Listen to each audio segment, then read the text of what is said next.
जय हिंद। आज हम समझेंगे कि विज्ञान क्या है और ये विज्ञान कितने प्रकार का होता है। सुव्यवस्थित एवं सुसंगठित क्रमबद्ध ज्ञान को विज्ञान कहते हैं। ये तो हो गई परिभाषा की बात जो कि किताबों में लिखा होता है, लेकिन चलिए प्रैक्टिकली और एक एग्जाम्पल की सहायता से समझने का प्रयास करते हैं। जैसे कि भाई साहब को बुखार है, बहुत तेज बुखार चढ़ गया, क्या होगा कि इनका बुखार ठीक करने के लिए हमें दवाओं की जरूरत होगी। अब इन दवाओं को बनाने के लिए क्या होता है कि हमें कई प्रकार की सामग्रियों की जरूरत होती है। जैसे कि मान लीजिए कोई बुखार की दवा बनाने जाता है, ठीक ना, कोई बुखार की दवा बनाने जाता है तो बुखार की दवा बनाने के लिए कई सामग्रियों का विज्ञान में मेंशन किया गया है कि यदि आप बुखार की दवा बनाना चाहते हो तो आपको इस सामग्री का यूज करना पड़ेगा। इस चीज को यूज करके आप बुखार की दवा बना सकते हो, अदरवाइज बुखार की दवा नहीं बना सकते हो। सीधी सी बात है कि आप तो कोई साइंटिस्ट हो नहीं जो कि पहली बार बुखार की दवा बनाने जा रहे हो। कोई ना कोई साइंटिस्ट ऑलरेडी बुखार की दवा बनाए होंगे। तो वो साइंटिस्ट उस बुखार की दवा कैसे बनाया, क्या क्या चीज यूज करा था उसने जिससे कि उसने बुखार की दवा बनाने में सफल रहा, तो उस चीज को सबसे पहले आपको देखना होगा ताकि आप भी सेम टू सेम वे में आसानी तरीके से बुखार की दवा बना सके, जिससे कि इंसान को दे दें और इसका बुखार ठीक हो सके। तो यदि आप उस सामग्री को यूज किए बिना अपने तरीके से बुखार की दवा बनाओगे तो नहीं बना पाओगे और बुखार की दवा बनाने में सक्सेसफुल नहीं होगे। लेकिन यदि बुखार की दवा कैसे बनती है, किसने बनाई है, किस तरीके से, यदि आप उसको देखोगे तब जाके आप भी बुखार की दवा बना सकते हो। तो यही विज्ञान में है। विज्ञान में क्या होता है कि एक सीक्वेंस होता है। सीक्वेंस मतलब यह है कि विज्ञान में एक रूल होता है और रेगुलेशन होता है, आपको उसी के अनुसार चलना होता है। यदि आप उसको ब्रेक करते हैं तो वहां पर विज्ञान नहीं कहेंगे, वहां पर कोई दूसरी एक्टिविटीज हो जाती है, वहां पर विज्ञान सब्जेक्ट पूरी तरीके से एग्जिस्ट नहीं करता। बात करते हैं विज्ञान की शाखाओं के बारे में। तो विज्ञान को नॉर्मली तरीके से तीन भागों में बांटा गया। सबसे पहला फिजिक्स, जिसको हिंदी में कहते हैं भौतिक विज्ञान।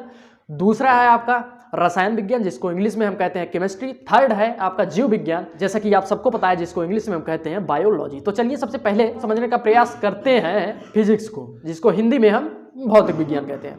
तो सबसे पहले हमारा है भौतिक विज्ञान। भौतिक विज्ञान एक ऐसा शाखा है हमारे विज्ञान की जो कि रिलेटेड होता है इलेक्ट्रॉनिक से, यानी कि इलेक्ट्रॉनिक उपकरणों से रिलेटेड होता है। जैसे कि क्या होता है कि यदि बिजली के बल्ब के बारे में कोई कुछ जानना है कि इसमें करंट कैसे जाता है, करंट कहाँ से आता है, कैसे बल्ब जलता है, कैसे नहीं जलता है, ओवरऑल जानकारी यदि आप लेना चाहते हैं तो आपको भौतिक विज्ञान पढ़ना पड़ेगा। भौतिक विज्ञान में इस चीज के बारे में बताया गया है। लेकिन एक मिनट है, इसमें इलेक्ट्रॉन, प्रोटॉन, न्यूट्रॉन नहीं आते, इसमें सिर्फ इलेक्ट्रॉनिक चीजों से रिलेटेड चीजें हैं, आप इसका अध्ययन कर सकते हैं। उसे ही हम भौतिक विज्ञान कहते हैं। भौतिक विज्ञान की एक ऐसी शाखा है जो कि इलेक्ट्रॉनिक या इलेक्ट्रॉनिक उपकरणों से रिलेटेड होता है। यदि आप इलेक्ट्रॉनिक उपकरणों के बारे में जानकारी लेना चाहते हैं कि ये बिजली का बल्ब कैसे जलता है, करंट किस वेव में जाता है, तो बहुत सारी चीजें हमारे भौतिक विज्ञान में आती हैं, वो चीज आप जान सकते हो भौतिक विज्ञान की सहायता से। विज्ञान के दूसरे टाइप की बात करें, दूसरी शाखा की बात करें, तो वो है हमारा रसायन विज्ञान, जिसको इंग्लिश में हम केमिस्ट्री कहते हैं।